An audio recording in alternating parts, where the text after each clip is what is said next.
You're looking at the largest abandoned school in New England, with about 212,000 square feet of classrooms, hallways, gyms, offices, and a giant auditorium. It was constructed in 1915 and abandoned in 2009, the doors being locked and nearly everything left inside the way it was on the last day of school. This place is very special to me for a few reasons. First, I actually attended middle school here from grades 6 through 8. Yup, there's me sitting in the auditorium on picture day each year with the hottest early 2000s fashion. Shout out to my mom for sending me these photos, by the way. Second, I have a lot of great memories here, with the top one being my introduction into video production. This classroom is where I learned to edit my first video, and I still remember what it was about. I was told to stick with a theme that could be found throughout the whole building, so I decided to document every toilet in the school. Genius at work right there. It makes me wonder though, if I wasn't handed that camera and shown iMovie in this classroom, would I have found my love for filmmaking and continued to make videos all through middle and high school? Act scared. I'm not dead. That was perfect. What do you mean my passion's in the house? You know your passion? The thing that gets you passionate? It's in there. Would I still have made a dummy with my friends and thrown him off my parents' staircase? Would I have still eventually got a frat house to choreograph and lip sync a Justin Bieber music video with me? Sorry everyone, I got a little existential there, but it brings me to my next point. This school was the subject of my first full-length documentary, My Old School, in 2013. That documentary traced the full history of this building. We interviewed former faculty, students, and staff, and showed why this was much more than just an abandoned building. It was a place of memories, laughter, heartbreak, all those big emotions you feel growing up. That documentary was also the start of my passion for urban exploration. It was the first time I really experienced the beauty of an abandoned place stuck in time. Working on this documentary was like all the creative pieces falling into place for me. And I knew there were more stories to tell beyond this building. The years that followed the documentary led to my current project, Abandoned from Above. Guys, what I'm saying is everything started with my old school.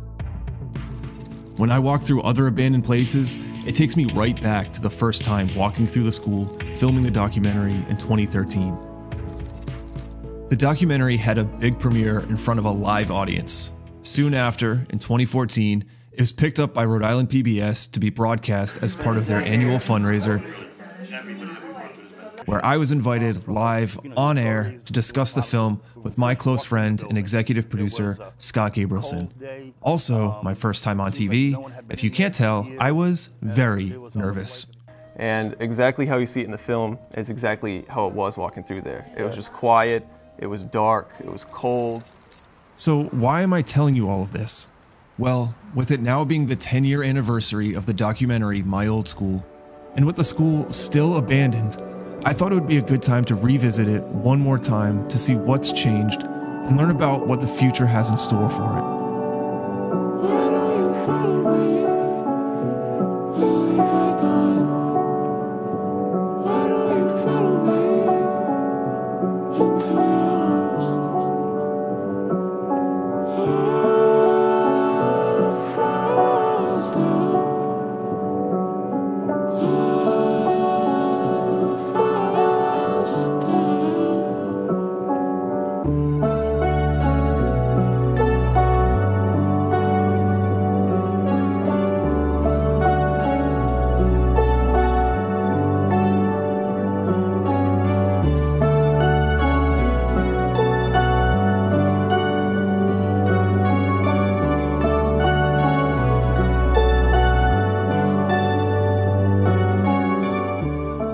Welcome to my old school.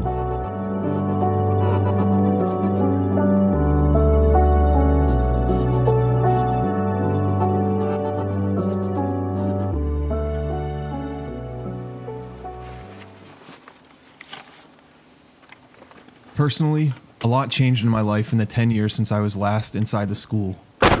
So, knowing that nothing changed inside the school was a strange contrast. Because of the sheer size of the building and the amount of details to capture in here, I invited some of the best filmmakers I know to join me.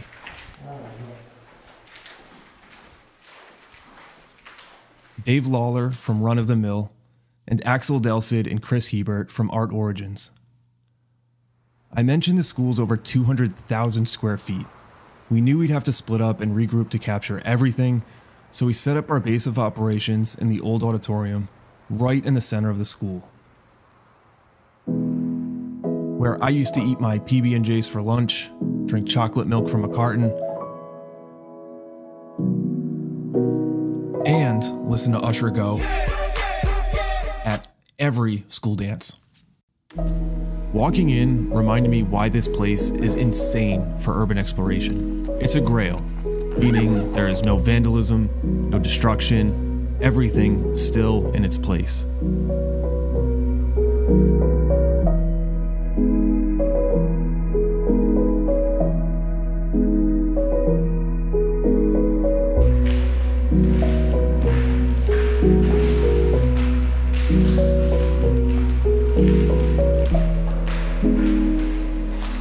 There's even still a note I wrote on one of the blackboards proclaiming my love for Amy, my girlfriend at the time, and now my wife.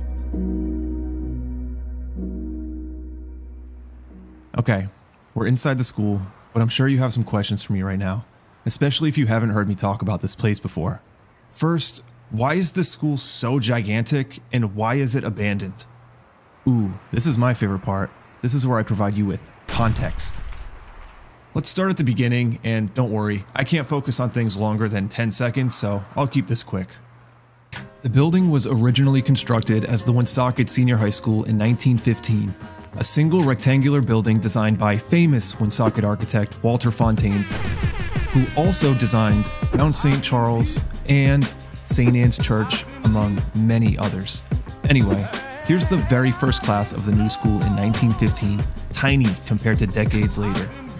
Woonsocket was a booming mill city, business was up, and families were moving in. As the population of the city expanded, so did the school, with enrollment increasing every year. Here are the big changes that brought the school to what it looks like today. This part is the original high school. Let's take it a little bit further back and I'll show you the other sections. There we go. On the right, we have the OG high school from 1915. In 1925, more classrooms were added here. In 1927, an L-shaped junior high school was added, along with an auditorium, basement gyms, and a boiler house. Then, in 1951, the original gym was replaced with a brand new gymnasium annex. Let's pause in 1951 for a second, because there's something I want to show you. These are the expansion plans for the annex gym I just showed you, which will be built right here. That's not the cool part though. You see these sections here? This is something I wasn't even aware of in 2013 when we shot the original documentary. These are the tunnels under the school. The one on the right was sealed up when the gym was built. We're in the basement, and there's one of the staircases to nowhere right there. But the one on the left was apparently still there. And we were gonna find it. Through all the additions, the most prominent feature of the school is easily the 4-story pavilion on the eastern side, constructed of limestone. Panels above each entrance here are inscribed with faith, hope, and wisdom. Though, if we want this to be accurate to Woonsocket, they'd say Wieners, Water Treatment Plant, and Autumn Fest. To me, what makes the school so interesting is that because it was pieced together over the years, it makes for an extremely confusing layout. There are staircases to nowhere, dead-end hallways, passageways to different areas. It's like a real-life Hogwarts. I'm not joking. The blueprints say there's a set number of floors, but that's just a suggestion. Take this classroom for example. There's a passageway in the middle of the blackboard.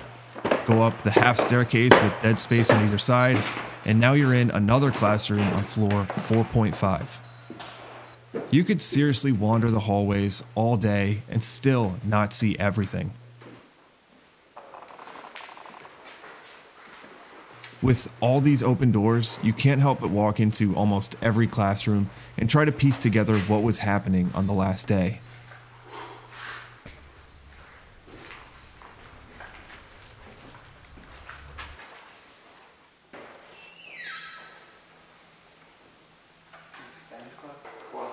On one trip through a dark hallway, we found a locked ladder leading to a hatch in the ceiling. I checked blueprints, but still have no idea where this leads to. Seriously, if you have an educated guess, please tell me. The stillness and silence inside the school is unlike other abandoned places I've been to. Sometimes we just stop and listen, thinking we heard something. Though, on one occasion, we did hear something pretty clearly as Dave blessed us with a private concert in one of the music rooms, which our mics picked up around the school.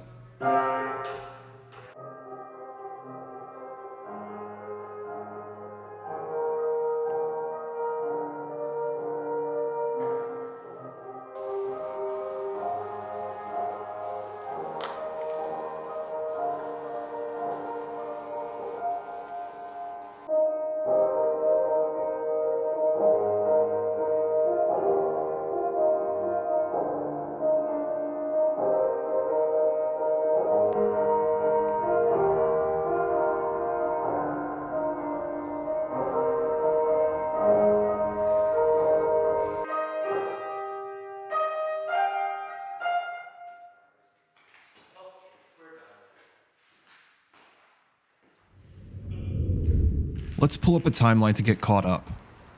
The school existed as a combined junior high and high school until 1972, when a new high school was constructed in the city to, once again, accommodate the growing population in the city.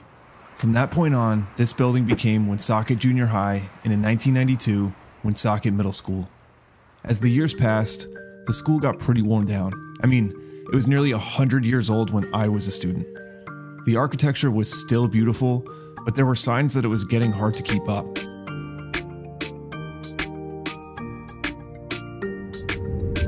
In the early 2000s, federal funding allowed the city to construct 2 brand new middle schools on a huge campus right down the road from the old school, which you can see looming in the background here. On why the decision to close the school happened, here's what Mayor Leo Fontaine had to say. The old middle school building was becoming too difficult to manage as a middle school. It became the largest middle school in New England, 1,600 students. There were issues of building maintenance and keeping the boiler running, and everything about the building was becoming a problem in the sense of trying to educate students, and the city had sought out to find a way of building new middle schools and finally pulled it all together in a vote before the voters that approved the building of the new middle schools, and moved on to having a very modern and efficient campus. So we were very happy to do it at the time, but that was primarily the reason that it just couldn't function any longer efficiently as a middle school. Thursday, December 17th, 2009. That was the last day this school was in operation. It was actually supposed to be Friday the 18th, but the city decided to close the school a day early after it was reported there was a mercury spill in one of the science closets. To the middle school students who walk the While the spill wasn't anything serious, it was definitely a great excuse to close the school early, so the place didn't get vandalized or ransacked by anyone knowing it was being shut down. So that's why you're canceling school Friday? Correct. The students left, the doors were locked, and reminders of that last day were left throughout the school.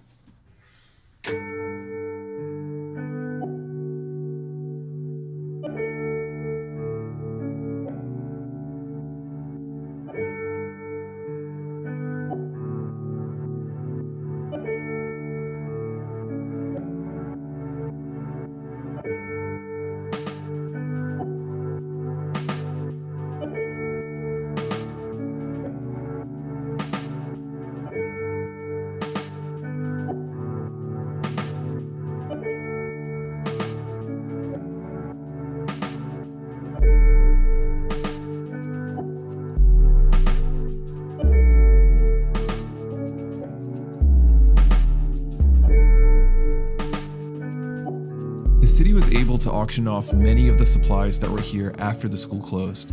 Things like desks, books, computers, and lockers.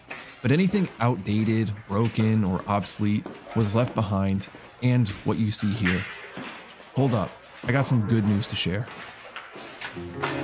In 2017, the school was added to the National Register of Historic Places, granting it federal protections and preservation tax credits. The biggest takeaway you need to know is that this is historically significant. The nomination form gives an amazing amount of information on this school's architecture and history, along with the public education system in Woonsocket. I'm not going to read this whole thing to you, but definitely go check it out. As to why the school qualifies for the register, first, the property is associated with events that have made a significant contribution to the broad patterns of our history. Second, the property has distinct characteristics of a type, period, or method of construction, or has high artistic value. It goes on to say, the building is an extraordinarily large example of civic school architecture that exhibits well-designed characteristics of an early 20th century American educational facility designed in the formal classical revival style.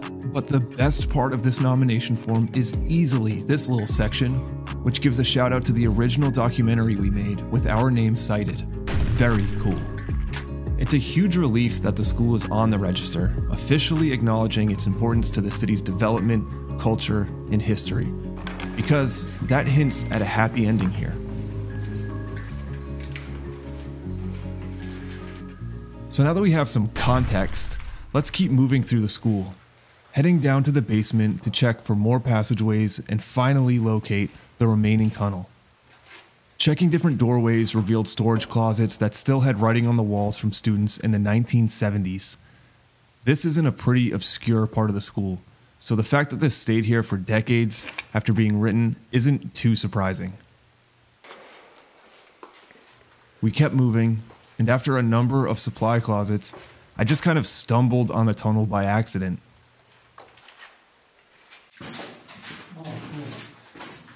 Oh, is that the tunnel?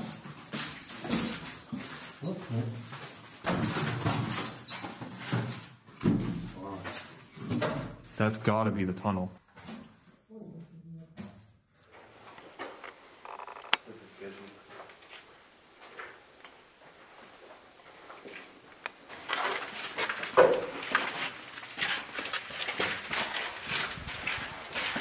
This shit's all asbestos.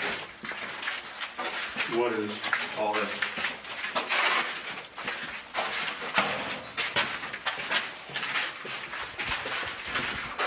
Don't disturb it.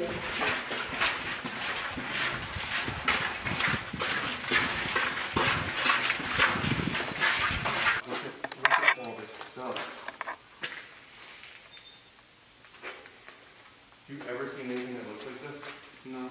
This is crazy. Only in the movies.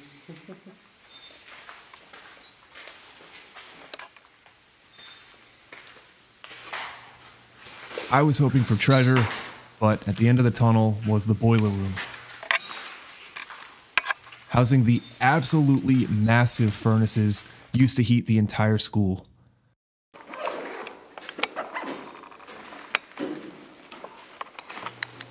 I was curious where the other tunnel would have linked up, and according to the map, it would have been behind the boilers here.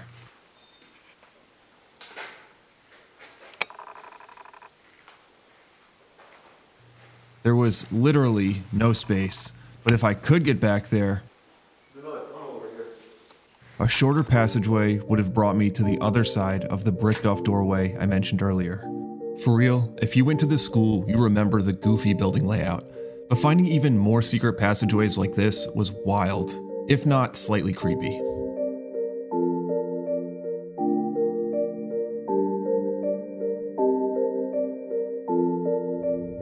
While it was dark in this basement, there was still electricity throughout the school. And that explains why this place is a grail, since the electricity is used to power several silent alarm systems. Trip an alarm, and you get a trip to the police station within 5 minutes. Because the school was so big and there were so many different circuits, as we moved through the building, we kept having to flip breakers when we found them to try and get the lights on. A bunch of these just tripped. Wow. I just tripped them all. I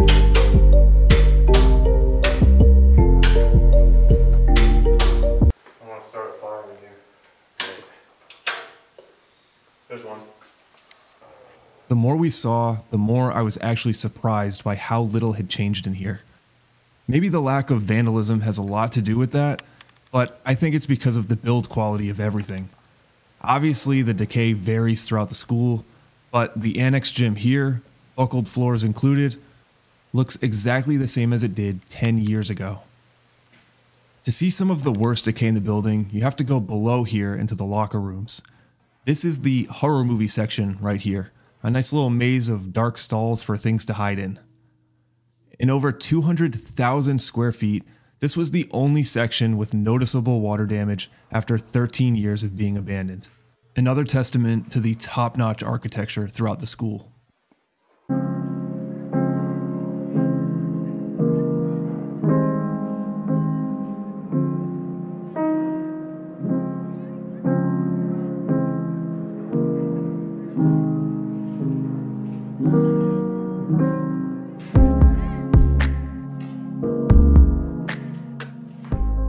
The hours of exploration went by and we saw everything, and I mean everything. The remains of the library,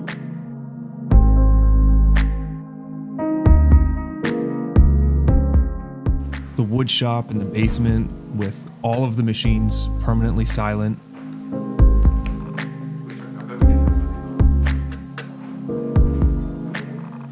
the band room where I'd play my alto sax, which still had student projects stored in the back.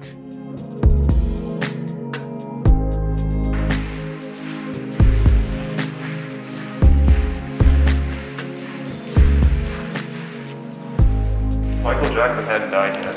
Yeah. The cafeteria where they'd serve lunch, the giant Woonsocket themed mural sitting in darkness on the wall in the back, and most exciting, even a fridge in a secret room that still had food in it. Okay, guess the expiration date. Oh god. Oh, it smells so bad. I'm not even gonna. Don't. Yeah. There was one specific classroom I wanted to check out that was in rough shape back in 2013. It was a rare case of a squatter getting access and starting a fire to try and stay warm. Oh, here's the room.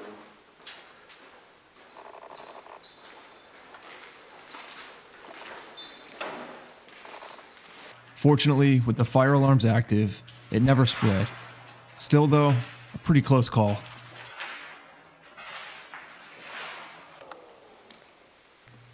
With the school in relatively good condition, surely something positive will be happening here, right? Hey, don't worry. This is the part where I give you some good news. You ready? Look at that. The school was recently sold to Goldman Group LLC, a real estate investment, development, and management company based out of Boston.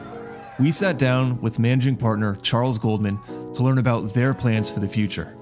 It's very unique to find a building this large in a residential area. It takes up a series of 4 blocks. Because of that, it could have a significant impact on the community. The building retains so much beauty. It really doesn't take so much effort to see the potential. Our plan is to convert the classroom space into residential units, rental units, hoping to get between 130 and 140 units. And then there are areas of the building such as the auditorium, gymnasiums that are more challenging to and less suitable for residential. So those areas would be converted into what we call a shared recreation facility. It would be an amenity for the tenants living here. Something that always excites me about any project like this is to see the before and after. And the more that can be captured of the building, the more shocking it will be once it's completed. The easier it will be to appreciate what this used to be and what it is now, or what it will be.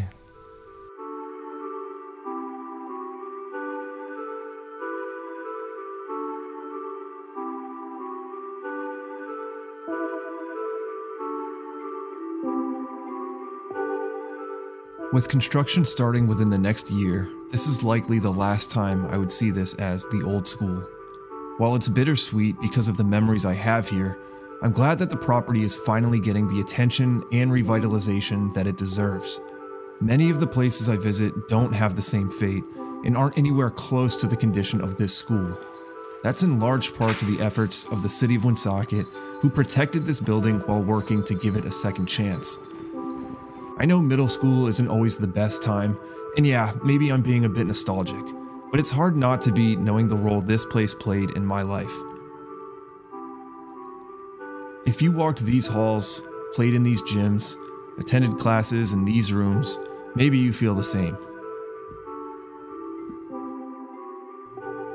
The 10 years since my old school have flown by.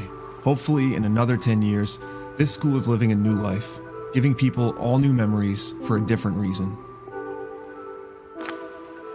The sun was setting and our time in the school was coming to an end, which brought us back to the auditorium to pack up and say goodbye to the school one last time.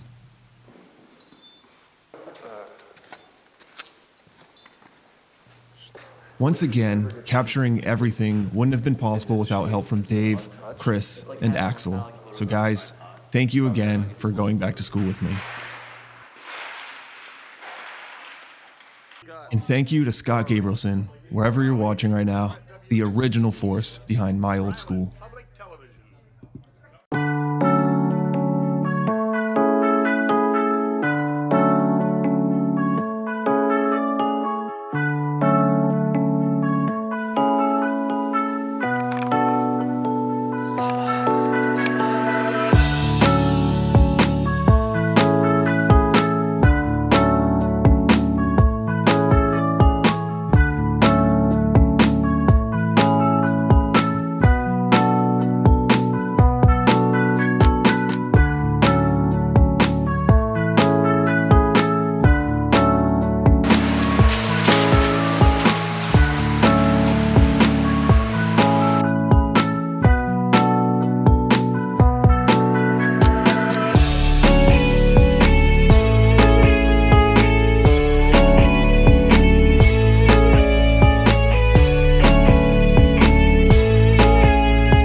To see more interesting abandoned places like this and learn about their history, you can check out the rest of my Abandoned from Above series on my channel right now.